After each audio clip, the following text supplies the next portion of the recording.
There young one. Animal and there young one એટલે પ્રાણીઓ અને તેના બચ્ચાઓ. ડોગ એટલે કૂતરો. કૂતરાના બચ્ચાને કહેવાય પપી એટલે ગલુડિયું. ગુજરાતીમાં ગલુડિયું.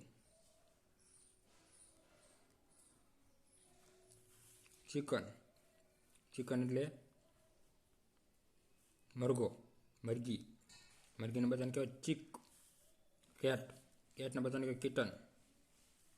શીપના બચ્ચાને કહેવાય લેમ્બ. કાવના બચ્ચાને કાફ એટલે વાછરડું. ડિયરના બચ્ચાને કહેવાય ફોલ. ડિયર હરણ.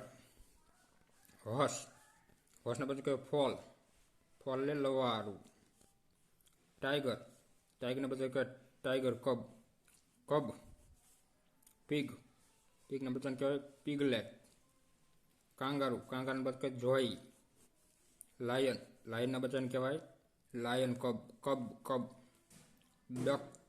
ડકના બચ્ચાને કહેવાય ડકલિન.